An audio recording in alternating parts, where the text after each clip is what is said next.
الرحمن الرحیم یا ربی لک الحمد کما ینبغی لجلال وجهک ولعظیم سلطانک جزا اللہ عنا محمدا ما هو اہلہ صلی اللہ علیہ وآلہ وسلم تسلیما کثیرا کثیرا اما بعد فاعوذ باللہ من الشیطان الرجیم بسم اللہ الرحمن الرحیم وَإِنَّكَ لَعَلَى خُلُقٍ عَظِيمٍ۔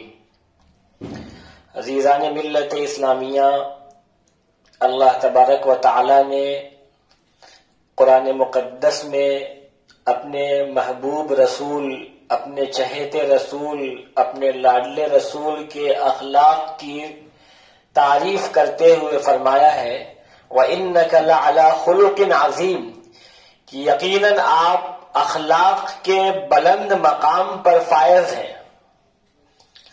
یقیناً آپ اخلاق کے بلند مقام پہ فائز ہیں، اور حدیث پاک میں آپ نے خود ارشاد فرمایا بعثت لأتمم مکارم الاخلاق، میں مبعوث کیا گیا ہوں مکارم اخلاق کو مکمل کرنے کے لیے۔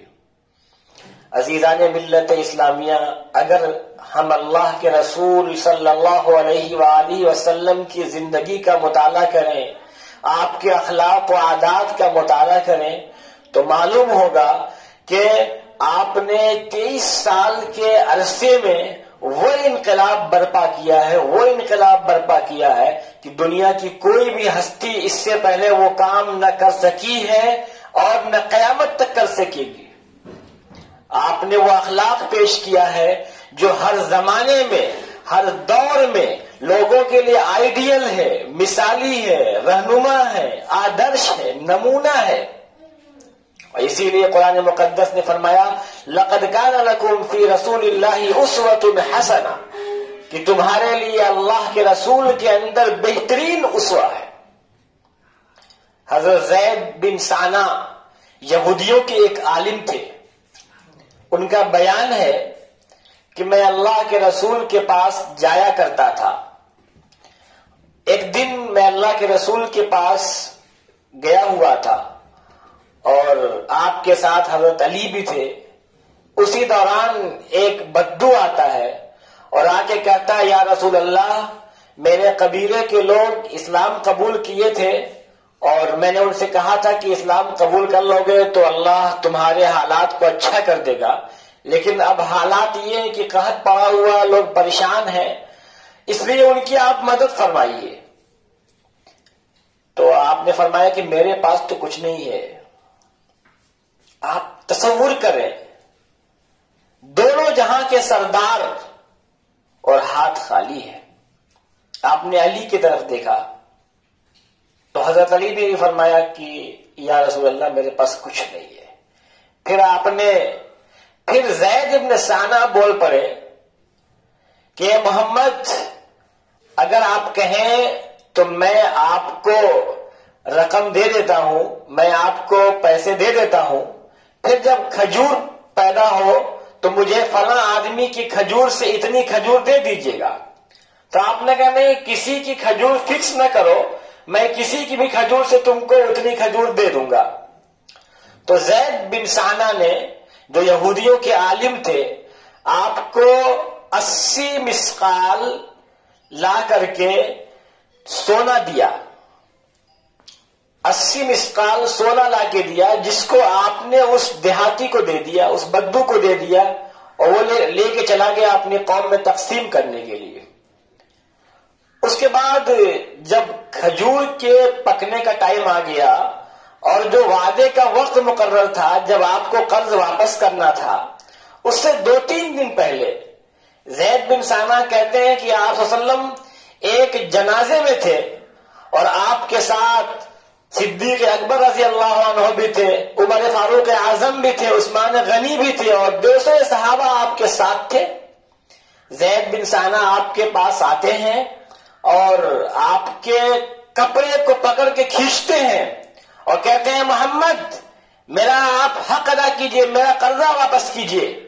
آپ لوگ عبد المطلب کے خاندان والے ٹال مٹول کرتے ہو، لوگوں کے پیسے لے لیتے ہو، دینے میں پھر پیچھے ہٹتے ہو۔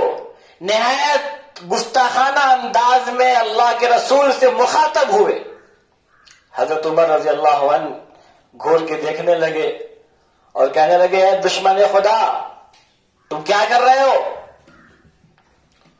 تو اللہ کے رسول صلی اللہ علیہ وآلہ وسلم نے عمر سے فرمایا اے عمر مجھے تجھ سے ایسی امید نہیں تھی، میں تو تم سے کچھ اور امید کر رہا تھا، یعنی میں یہ امید کر رہا تھا کہ تم مجھ سے قرض کے واپس کرنے کی بات کہو اور ان سے اچھے انداز سے بات کرنے کی بات کہو۔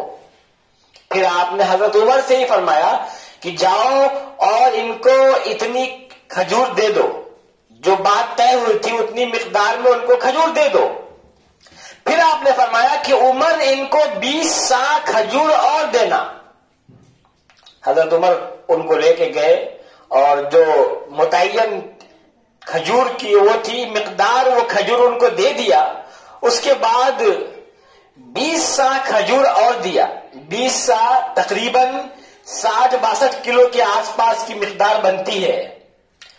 تو زید بن ثانہ نے پوچھا کہ اے عمر یہ 20 سا کھجور زیادہ کیوں دے رہے ہیں؟ تو کہا یہ اس لیے دے رہا ہوں کہ جو میں نے تم کو بولا تھا، جو میں نے تم کو جواب دیا، اس کا بدلہ اللہ کے نبی نے تم کو دینے کو کہا۔ تو زید بن ثانہ نے کہا اے عمر مجھے آپ پہچانتے ہو؟ تو کہا ہم نہیں پہچانتے۔ کہا میں زید بن ثانہ ہوں۔ تو پوچھا کون؟ وہی حبر جو یہودیوں کے عالم ہو؟ کہا۔ تو کہا کہ تمہیں کس بات نے اس پہ آمادہ کیا کہ تم حضور کی شان میں گستاخی کرو؟ انہوں نے کہا کہ اے عمر میرا گستاخی کا مزاج نہیں تھا اور میں گستاخی کرنا چاہتا بھی نہیں تھا، اور میں نے گستاخی کی میں نے گستاخی نہیں کیا۔ کہنے لگے کہ میں نے جو حضور کے بارے میں، آخری نبی کے بارے میں جو میں نے پچھلی کتابوں میں پڑھا تھا، ان کی جو نشانیاں تھیں، ان کی جو علامت تھی، محمد کے اندر میں نے ساری علامتیں دیکھ لی تھی، ساری نشانیاں دیکھ لی تھی، صرف 2 نشانیاں باقی تھی جسے مجھے آزمانا تھا۔ وہ یہ کہ ان کا جو حلم ہے، ان کی جو بردباری ہے، وہ لوگ ان کے ساتھ کتنا بھی سختی سے بات کریں لیکن وہ اپنے اچھے اخلاق سے پیش آتے ہیں، عمدہ اخلاق سے پیش آتے ہیں۔ اور دوسری بات یہ کہ اگر کوئی ان سے جہالت برتتا ہے تو بھی وہ اس سے اچھے سے برتاؤ کرتے ہیں، ان کا برتاؤ بڑا اچھا ہوتا ہے۔ جو جتنی ہی ان سے جہالت برتے گا آپ اتنا ہی اس سے اچھا برتاؤ کرتے ہیں۔ تو یہ 2 علامتیں تھیں جو میں آزمانا چاہ رہا تھا، آج میں نے آزما لیا کہ وہ آپ کے اندر مکمل طور سے ہے، لہذا اے عمر گواہ رہو، میں گواہی دیتا ہوں کہ اللہ کے سوا کوئی معبود نہیں ہے اور محمد صلی اللہ علیہ وسلم اللہ کے آخری نبی اور آخری رسول ہے، اور یہ کہہ کر کے اسلام قبول کر لیا۔ تو یہ اللہ کے نبی کا اخلاق تھا۔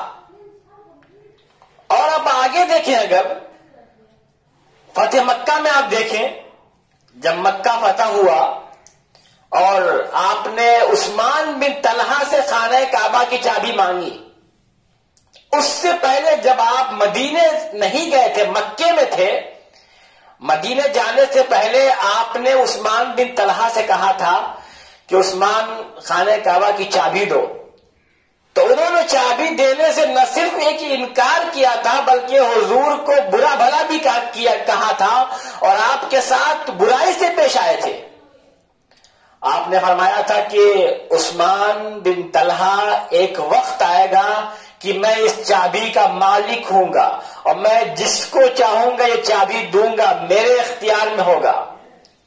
تو عثمان بن طلحہ نے کہا کہ جب وہ دن اگر آ جائے گا تو وہ تو قریش کی ہلاکت کا دن ہوگا، قریش کی بربادیوں کا دن ہوگا۔ تو آپ نے فرمایا تھا نہیں، وہ قریش کو زندگی ملنے والا دن ہوگا، قریش کو عزت ملنے والا دن ہوگا۔ پھر جب مکہ فتح ہوا اور آپ نے خانہ کعبہ کی چابی لی، بیت اللہ شریف کی چابی لی، پھر آپ اندر گئے، باہر حضرت علی اور دیگر صحابہ انتظار کر رہے ہیں کہ آج خانہ کعبہ کی چابی، بیت اللہ شریف کی چابی، اس اللہ کے گھر کی چابی مجھے مل جائے۔ حضرت علی بھی انتظار کر رہے ہیں، دیگر صحابہ بھی انتظار کر رہے ہیں کہ یہ چابی مجھے مل جائے۔ اس لیے کہ عثمان بن طلحہ کے بارے میں تو کسی نے سوچا بھی نہیں تھا. پھر جب آپ باہر نکلے تو سیدنا علی رضی اللہ عنہ نے باضابطہ آپ سے کہا، اے اللہ کے رسول، سقایا کی ذمہ داری ہماری ہے، حاجیوں کو پانی وغیرہ پلانے کی ذمہ داری ہماری ہے، یہ چابی کا ذمہ بھی ہمارے گھر کو دے دیجیے. آپ نے علی کو نہیں دیا اور پوچھا اینا عثمان بن طلحہ، عثمان بن طلحہ کہاں ہے؟ عثمان بن طلحہ آئے، آپ نے ان کو چابی عطا فرمائی اور کہا عثمان اس کو رکھ لو، اس کو چابی ہمیشہ کے لیے اپنے پاس رکھ لو، تم سے یہ چابی ظالم کے سوا کوئی نہیں لے گا، تم سے یہ چابی خانہ کعبہ کی ظالم کے سوا کوئی نہیں لے گا. آج بھی انہی کے خاندان میں بیت اللہ شریف کی چابی کا ذمہ ہے. تو آپ تصور کریں ایک فاتح شخص، ایک ایسا شخص جو فاتح ہے اور دوسرے لوگ مفتوح ہو چکے ہیں، اور مفتوح ہے، اس نے اس سے پہلے بڑا مذاق اڑایا، اس کے باوجود کیا بہترین اخلاق کا نمونہ پیش کیا آپ نے. اسی لیے تو کہا گیا بعثت لأتمم مکارم الاخلاق وإنک لعلی خلق عظیم. اور آگے بڑھیں آپ، اس سے بڑی بات آپ دیکھیں، آپ کی سب سے بڑی بیٹی حضرت زینب، جن کی شادی ابو العاص سے ہوئی تھی، ان کے خالہ زاد بھائی تھے. جب جنگ بدر کے بعد، غزوہ بدر کے بعد ابو العاص گرفتار ہو گئے تھے تو اللہ کے نبی نے ان سے کہا تھا کہ جاؤ میری بیٹی کو واپس کر دو. تو ابو العاص مکے سے اپنی اہلیہ حضرت زینب کو مدینے بھیج رہے تھے، تو وہاں پہ قریش کا ایک شخص حبار بن اسود نام کا، وہ سامنے آ جاتا ہے اور کہتا یہ کیسے ہو جائے گا کہ محمد کی بیٹی آسانی سے مدینے چلی جائے، یہ نہیں ہو سکتا. پھر اس نے تیر چلایا جس کے ذریعے حضرت زینب رضی اللہ عنہا اپنی سواری سے نیچے گر گئی، اور سواری سے نیچے گرنے کے سبب ان کے پیٹ میں حمل تھا، وہ حمل ساقط ہو گیا، وہ زخمی ہو گئی، وہ حمل ساقط ہو گیا. پھر کسی طرح حضرت زینب گرتے پڑتے زخم کی حالت میں مدینے پہنچی، اور وہ زخم جو تھا وہ کچھ دن تک اس کا اثر رہا، بلکہ بہت دن تک اس کا اثر رہا، اور آخر میں حضرت زینب کا انتقال بھی اسی کی وجہ سے ہوا، وہی سبب بنا. پھر جب مکہ فتح ہوا، یہی حبار بن اسود بھاگا پھر رہا تھا کہ آج تو ہماری خیر نہیں ہے، میں تو محمد کی بیٹی کا قاتل ہوں، اور محمد کی بیٹی کا جو پیٹ میں بچہ تھا اس کا بھی میں قاتل ہوں. وہ بھاگا پھر رہا تھا. لوگوں نے کہا جاؤ حضور کے پاس اور حضور سے اپنے گناہوں کی معافی مانگ لو، معاف کر دیں گے، بڑے رحم دل ہیں. حبار آیا حضور کے پاس اور اپنے گناہوں کی معافی مانگ لیا. اللہ کے رسول نے حبار بن اسود کو، اپنی بیٹی کے قاتل کو، جس نے اتنی شدید تکلیف دی ہے حضرت زینب رضی اللہ عنہا کو اور ان کے پیٹ میں حمل کو گرایا، اس اتنا خطرناک قسم کا ظلم کرنے والے شخص کو بھی، حضرت زینب رضی اللہ عنہا کے قاتل حبار بن اسود کو بھی آپ نے معاف فرما دیا. تو آپ تصور کریں کہ دنیا کے سامنے آپ نے ایسا نمونہ پیش کیا ہے 23 سالہ عرصے میں کہ کوئی آج تک اتنی بڑی مثال نہ قائم کر سکا ہے اور نہ کبھی قیامت تک قائم کر سکے گا. اس لیے ہمیں چاہیے کہ اللہ کے رسول کو اسوہ بنائے اور لوگوں کے سامنے آپ کے اخلاق کو پیش کرے. سمامہ کو جانتے ہوں گے آپ، سمامہ جو یمامہ کے سردار تھے.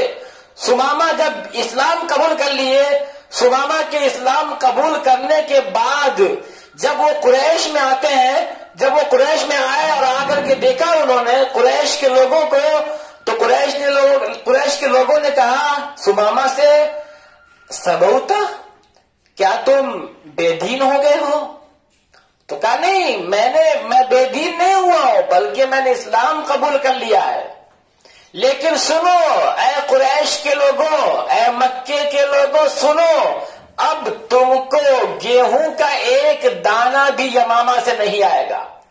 یمامہ غلے کی بہت بڑی منڈی تھی، مکے میں غلہ وہیں سے آتا تھا۔ تو سمامہ نے کہا کہ میں جا کر کے روک دوں گا، گیہوں کا ایک دانہ بھی میں نہیں آنے دوں گا جب تک اللہ کے نبی اجازت نہ دے دے، اور جا کے بند کر دیا انہوں نے۔ اب قریش پریشان، غلہ آنا بند، پریشان ہو گئے۔